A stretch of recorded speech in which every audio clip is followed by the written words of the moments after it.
He's clear. Vernal. Why do deer walk past most food plots like they are invisible, and then destroy the one plot 2 miles down the road until it looks like a putting green? The answer is not what you planted. It is what you did to the dirt before you planted it. And that single distinction is the reason 80% of the food plots in America are producing a fraction of the deer traffic they should be producing, while costing their owners hundreds of dollars a year in wasted seed and FAF. Fertilizer. I have planted food plots on 9 different properties across 4 states over the last 14 years. The first 6 years I did it wrong. I bought whatever seed, had a picture of a buck on the bag at the sporting goods store, threw it on the ground, ran over it with my ATV, and waited. Some years the plot grew. Some years it did not. The years it grew, deer used it. The years it did not, I blamed the rain, or the soil, or the seed company. I blamed everything except the fact that I had never once tested the dirt I was planting in. The year I finally sent in a soil sample, which cost me $14 and a trip to the county extension office, was the year everything changed. And that is what this video is about. Not just food plots. A complete attraction system that starts with soil chemistry and ends with a buck standing broadside at 25 yards, roughly the distance from home plate to the pitcher's mound. Stay until the end, because there is a placement trick that determines whether deer use your plot during shooting light or only after dark. And it has nothing to do with what you plant, and everything to do with where you put it relative to their bedding area, which is the thick cover where deer sleep during the day. The system has 4 layers, and they build on each other. Skip one, and the whole thing underperforms. Most hunters start at layer 3, which is planting, and wonder why their plots fail. The foundation is layer 1, and almost nobody does it. Layer 1 is soil chemistry. A food plot is not a garden. It is a drug delivery system for minerals and nutrients that deer cannot get from native browse. The plants absorb minerals from the soil through their roots and concentrate those nutrients in their leaves and stems. When a deer eats that plant, it is consuming a mineral-dense food source that its body craves the same way you crave salt after a long day of sweating in the stand. But the plant can only deliver what the soil contains. If your soil pH is 5.2, which is common in the acidic clay soils across most of the eastern whitetail range, roughly 40% of the nutrients in your fertilizer are chemically locked in the soil in forms that plant roots cannot absorb. You are paying for fertilizer that the plants cannot use. The deer eat the plants and get a fraction of the nutritional value they should be getting. The plot tastes like diet food instead of a steak dinner. And the deer visit once, take a bite, and move on to the neighbor's plot, where the soil was corrected and the plants are loaded with calcium, phosphorus, and potassium. A soil test tells you 3 things. The pH level, which should be between 6.5 and 7 for most food plot species. The existing nutrient levels for nitrogen, phosphorus, and potassium. And the lime requirement to correct the pH if it is off. The test costs $10 to $20, depending on your state. It takes 10 minutes to collect the sample, which is just scooping dirt from 6 to 8 spots across your plot area, mixing them in a bucket, and sending a pint of the mixture to the lab. Your county extension office will tell you exactly where to send it, and most states have a university soil lab that processes hunter and agricultural samples. In most states, you can get results for $10 to $14. Some states offer it free. There is no excuse not to do this. None. Results come back in 2 to 3 weeks, and they tell you exactly how much lime and fertilizer to apply per acre. Not guessing. Not reading the back of a fertilizer bag. Exact numbers for your specific dirt. I skipped this step for 6 years. 6 years of buying seed. 6 years of buying fertilizer.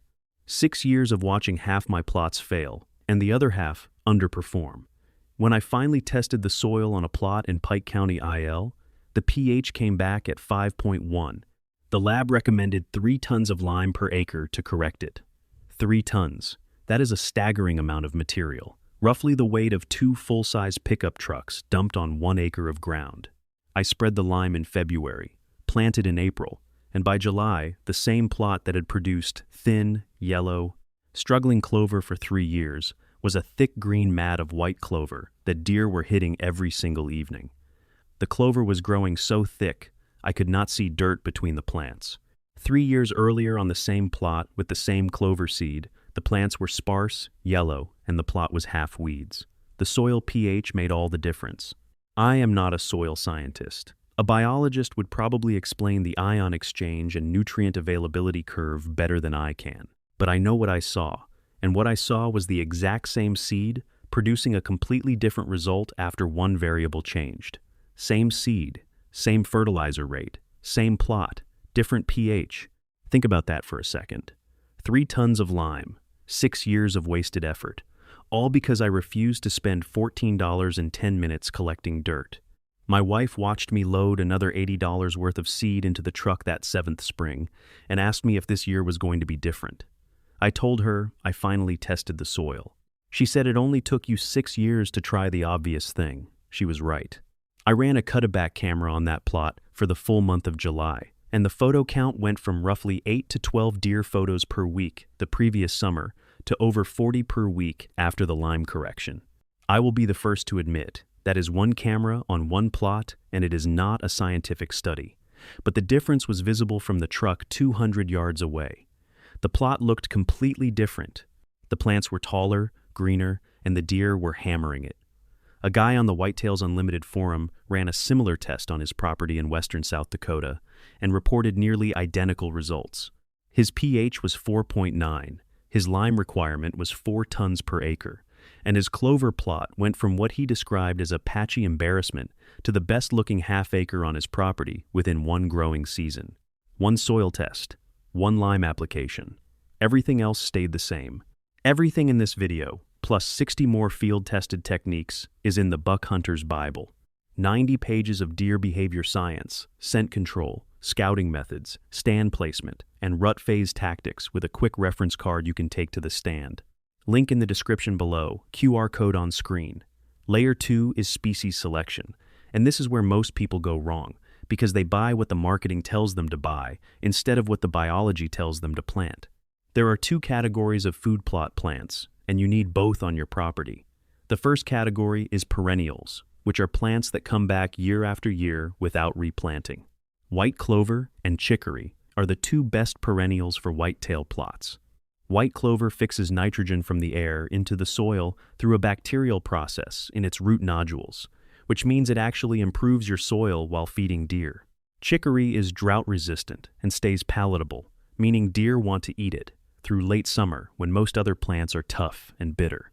A perennial plot planted correctly with corrected soil will produce deer-quality forage for 3 to 5 years before it needs to be renovated.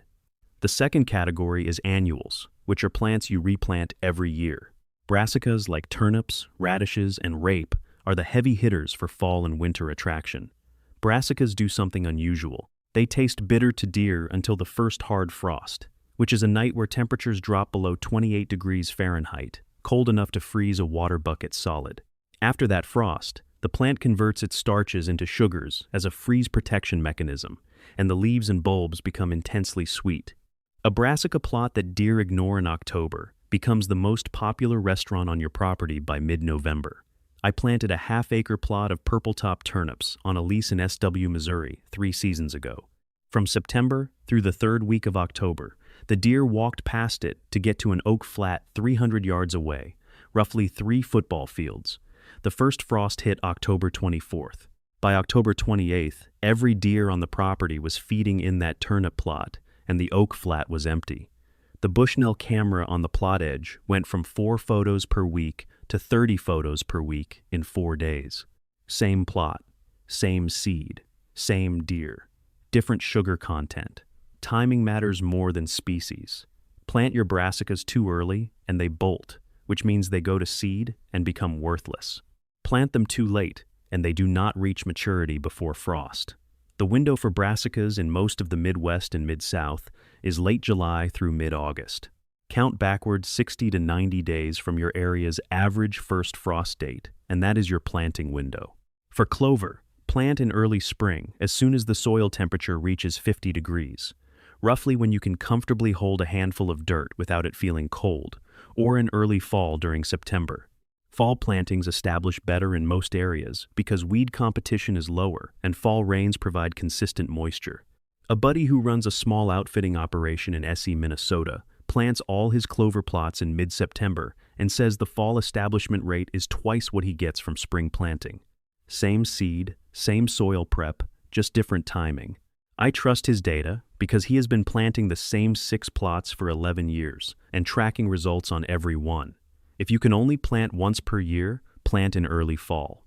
That is my opinion, and I will pick that side every time based on what I have seen across 14 seasons of doing this. Spring planting works, but fall planting works better in the majority of situations I have encountered. The weed pressure alone makes it worth waiting until September. The weeds that choke out spring plantings are dormant by mid-September. Your clover gets a 6-week head start with no competition. By the time those weeds germinate the following spring, your clover has an established root system and chokes them out instead of the other way around. Layer 3 is plot design, and this is the layer that determines whether deer use your plot in daylight or only after dark. Most hunters plant their food plots in the biggest open area they can find because it is the easiest ground to work. That is the wrong approach for hunting plots. Big open plots in the middle of fields produce nighttime-only deer activity because mature deer do not feel safe feeding in large open spaces during daylight. They wait until dark, walk out, feed for 20 minutes, and leave before first light. You never see them. Your camera sees them at 2 a.m. A hunting food plot should be long and narrow, roughly 30 to 50 yards wide, about the width of a bowling lane tripled, and tucked against a tree line or timber edge. The narrow shape gives deer cover within a few bounds in any direction, which makes them comfortable enough to enter during the last 45 minutes of daylight. The timber edge gives them a visual screen from one side and an escape route they trust. The plot I killed my best buck from in Louisiana, Hardwood Bottoms, was 40 yards wide and 200 yards long, shaped like a bowling alley between 2 strips of timber. Deer entered that plot an hour before dark because they could be in the trees in 3 seconds from any point on the plot. A 2-acre, square plot, 300 yards away on the same property, planted with the same seed on the same day, only produced nighttime camera photos the entire season. Layer 4 is stand placement relative to the plot, and this is where the system either produces a shot opportunity or produces frustration. Your stand does not go on the plot. It goes between the plot and the bedding area, offset 20 to 30 yards, into the timber on the downwind side of the most used trail entering the plot. Deer, approaching a food plot from their bedding area, follow the same trail 80% of the time. That trail is worn, it has tracks, and if you set up a camera 50 yards from the plot on that entry trail, you will see the same deer walking the same route within a 1-5-minute window every evening. Your muddy stand goes on that trail, not on the plot edge. Hunting the trail instead of the plot gives you a closer shot, usually 15 to 25 yards instead of 40 to 60 from a plot edge stand. It gives you the deer walking toward you instead of feeding with its head down, looking your direction. And it gives you a window where the deer is in the timber, and your movement is harder to detect because the canopy breaks up your silhouette. I cannot tell you how many deer I watched feed at 50 and 60 yards on plot edges while I sat there with my Bowtech in my lap knowing I could not draw without getting spotted. Feeding deer have their head down and their eyes scanning the tree line constantly. A hunter drawing a bow on the plot edge at 50 yards is in their direct line of sight. A hunter drawing a bow 20 yards back in the timber behind the canopy is invisible. I hunted plot edges for 8 years before a buddy in northern Michigan, UP, told me to move my stand 40 yards into the woods on the entry trail. I thought he was crazy. The plot was right there. Why would I move away from it? He said, move your stand, or keep watching them feed at 55 yards while you cannot draw your Bowtech without getting busted.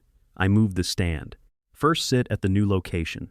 A 3-5-year-old 8-point walked past me at 18 yards, heading to the plot at 5:15 p.m., with his head down on the trail. I could have hit him with a tennis ball. I had been sitting 40 yards from that shot for 3 seasons without knowing it. The entry trail was worn down to bare dirt. It was the most obvious trail on the property, and I had walked past it every time I climbed into my plot edge stand because I was so focused on the plot that I never looked at the approach route the deer were using to get there. The trail was the answer the entire time. I just could not see it because I was looking at the food instead of looking at the feet. Look, everything I am walking through here is in the Buck Hunter's Bible. 90 pages, scent control, scouting, stand placement, rut tactics, plus a quick reference card for the stand, link in the description, QR code on screen. The one condition where this system does not work as described is on properties where supplemental feeding stations are already established. If the neighboring property, or your own property, has corn feeders, protein feeders, or mineral stations that deer visit daily, your food plot is competing against a concentrated caloric source that overrides the palatability advantage of corrected soil green forage. A deer that is conditioned to visit a corn feeder at 4 p.m. every day is not going to abandon that pattern for a clover plot, no matter how good your soil is. If you hunt land with active feeders nearby, your food plot functions as a supplemental attraction, not a primary one, and your expectations need to adjust accordingly. I learned this on a property in East TX Piney Woods, where the neighbor ran 6 corn feeders within 200 yards of the property line. My food plot was textbook, soil corrected, brassicas and clover in a narrow strip along a hardwood edge. And the deer barely touched it because they were getting 50 pounds of corn per day for free 200 yards away. The plot was not the problem. The competition was. If you are in that situation, the food plot still has value for summer nutrition and herd health, but it is not going to be your primary hunting tool during season. Adjust your strategy and hunt the transition routes between the feeder sites and the bedding areas instead. Same principle from the 15 places video. Hunt where they walk, not where they eat. The placement trick I promised at the beginning is this. The long axis of your food plot should run perpendicular to the prevailing wind direction in your area during hunting season, not parallel to it. If your prevailing wind is from the northwest, your plot should run northeast to southwest. This gives you a stand position on the southeast edge of the plot, downwind of the entry trail, with your scent blowing away from the deer's approach line and away from the plot itself. If your plot runs parallel to the wind instead, you are either hunting with the wind at your back, blowing directly into the plot, which means every deer smells you before it steps out, or you are hunting with the wind in your face from the plot side, which means deer behind you on the entry trail wind you as they approach. The perpendicular orientation creates a crosswind across the plot that carries your scent off to the side where no deer are approaching. I did not figure this out until my 10th or 11th year of food plot hunting, and it was a buddy with a federal premium hat and a topo map who drew it out for me on the tailgate of his truck. I felt like an idiot because the logic was so obvious once someone explained it. Every plot I have planted since then is oriented to the prevailing wind, every single one. And the stand goes on the downwind corner of the plot, not the upwind corner, with the prevailing wind carrying your scent away from both the plot and the entry trail. If you are sitting in a muddy climber on the upwind edge of a food plot wondering why you keep getting busted, this is why. Your scent is blowing directly across the plot, and every deer that steps out smells you before it takes a second bite. Flip to the downwind corner and the problem disappears. A 2-0 yard move changes everything. Your soil test costs $14. A bag of lime costs $4. And you need 60 to 80 bags per acre if your soil needs 3 tons, which runs about $250 to $300. Seed costs $30 to $60 per acre, depending on the species. Fertilizer runs another $40 to $60 per acre.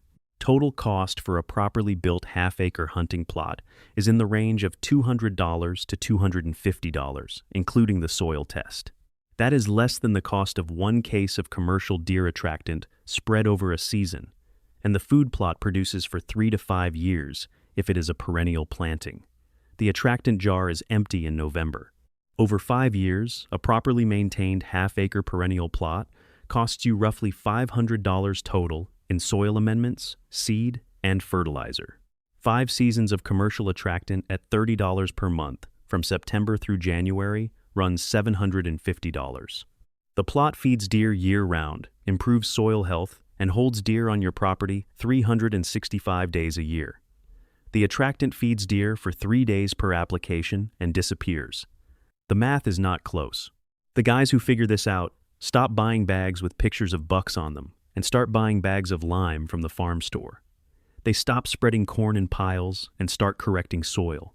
And they stop wondering why the deer are on the neighbor's property every evening instead of theirs.